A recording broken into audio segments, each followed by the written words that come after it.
Welcome to MoggyBoxCraft. I'm Deborah, and today we are redecorating my living room. Breathing awfully loudly, Chico. Oh well, if you hear any dog sniffling noises, it's the dogs. They don't care. Before we start, let's take a tiny look at how the living room started off. So the last time we painted this living room was over 4 years ago. It's very grey and very white and it's looking a bit old and tired, especially with having dogs. There's lots of marks on the walls. And I hate the blinds. I also hate our lampshade. It just makes the whole room look really dreary and it's got this like gold inside of it. So I want to brighten up my living room, put new lights in, blinds, everything. Yes, let's go. So I started with a white coat of matte paint to the ceilings, the skirting boards, the shelving, the doors, skirting boards, all that jazz. And then using gloss white paint, I painted the shelving, the windows, the skirting boards and the doors. So it's all shiny and clean and easy to wipe down. Very important in a living room, especially when you live with dogs. Or cats, or kids as well, I suppose. Kids are pretty much the same, but they leave more crumbs. The dogs tidy the crumbs. Kids also probably leave less hair. We've got some beautiful new lighting ordered. So the light came flat packed. I thought only furniture came flat packed. I was wrong. Thankfully, after spending half an hour building this light, she's finished. She's assembled and she's in our ceiling. Gives off lots of light, I can see everything, I can see what I'm doing to paint. Which brings us to here. This is the original colour it was on the walls before. Quite light grey, it's a nice grey. But it's time for a change. We just want to jazz it up a little bit. Just a tiny bit. The top third of the wall I've painted a matte white. And on the bottom third of the wall I've painted a matte black. All the way around the room. Apart from in the shelving area, the shelving areas are going to be completely white. You're going to have to work with me here because I've got a vision, right? So I'm going to paint this wall with 5 different colours, technically 6. My inspiration here is abstract mountains. Great, huh? So technically I've got my first colour up there, the white. I've already given that 2 coats. We're going to layer the colours starting from lightest to darkest. I'm going to start with a light grey. This one's Dulux Warm Pewter. This grey wasn't light enough for me, so I've put a bit more white in and stirred it in really well. Basically what I'm going to do is paint big old zigzags, making sure they're quite chunky. Doing some small ones and some big ones. Then fill in the area under your triangles until you get to halfway down your wall. It will give us a really nice undercoat for the next colour to go on top of. I've finished doing the first layer of mountains. Time to move on to the mid-grey colour. So I'm using Dulux again in Natural Slate. This is a slightly darker grey. I'm going to do the same again, just below the first coat of grey, in the middle of the wall. But I'm not going to do them in the same pattern. Let me fill these in as I go. These triangles I'm going to try and keep a little bit neater. And I'm going to paint this down into the black. So basically, more random triangles. And continue until your wall is done. So our mid-grey line of triangles is done.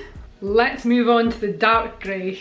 So we're going to paint another random selection of triangles. Again, varying heights, widths, all that good jazz. Remember to let each layer of paint dry in between the next. And just keep going until you've covered your wall with another layer of paint. Or another layer of mountains. I'm going to paint this layer down into the black.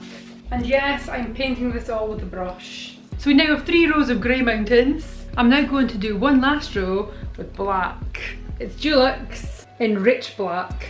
There's no right or wrong with this. I have tried a few different versions though. Slightly bigger, wider mountains are better than small mountains. I have tried this before and made them all too close together and it didn't look right. I'm going to continue painting random triangles and I'll see you when it's done. I finished my last row of mountains. I'm going to give this all a second coat with a smaller brush. Just a tiny wee brush. Centimetre thick maybe? Why did I pick this project? I don't know. It seemed like a good idea. It'll be worth it.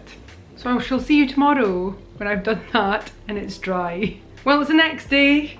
The walls have had a second coat. So we've got all our triangles or mountains painted. Now to do some details. We're definitely going to need some gloves for this part because it's going to get messy. We're going to need a sea sponge. Mine's already been dampened down, so it's a little bit squidgy now, a bit like a beauty blender. You're also going to need a water spray. I have a nice Tupperware dish with a little bit of white paint in there.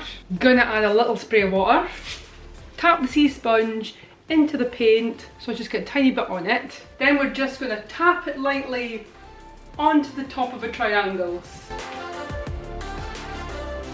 So the idea is on each triangle, I'm going to sponge on the colour above it and below it, just to give it a little bit more dimension. I'll show you what I mean as I go.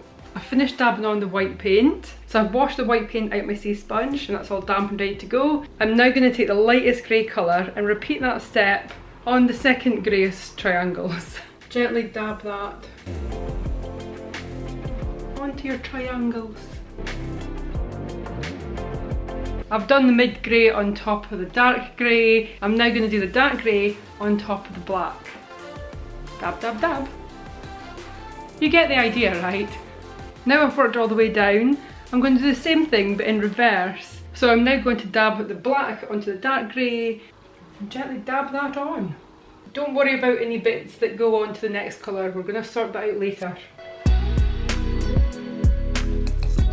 Now I've popped the black onto the dark grey, I'm now going to do the dark grey onto the mid grey and continue working my way up. And remember to wash your sponge out in between each colour.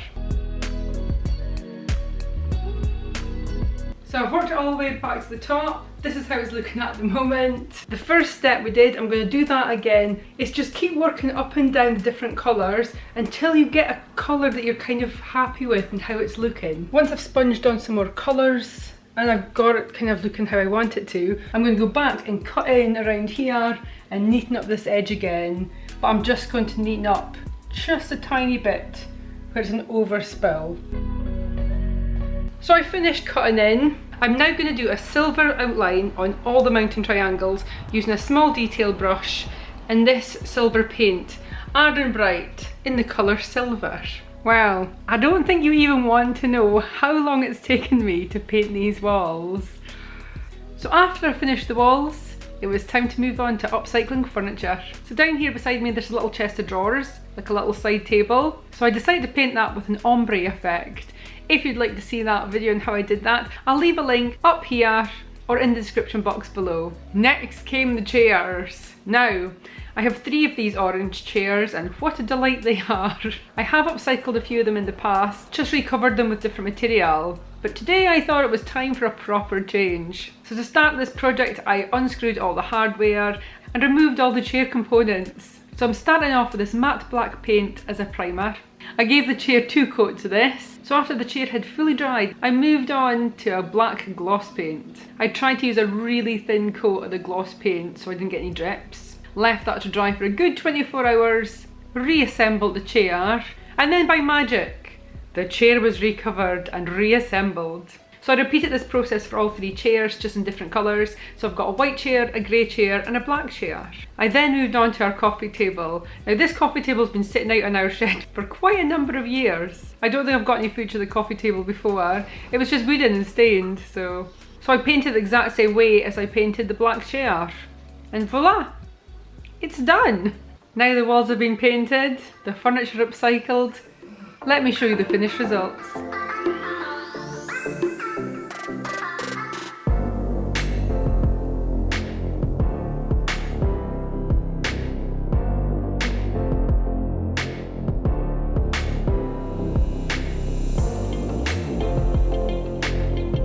If you've enjoyed this video, leave a like, leave a comment, share and subscribe. Thank you all for watching. I'll see you guys next time. Bye!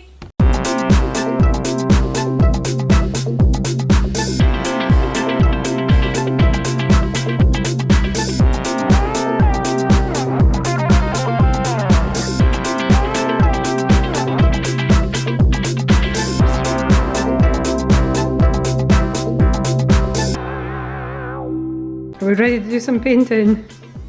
Are you just going to sleep? Excellent, good work. Hi dude. Are you enjoying the painting? Not truly. You're probably not either. Sleepy boys while I paint.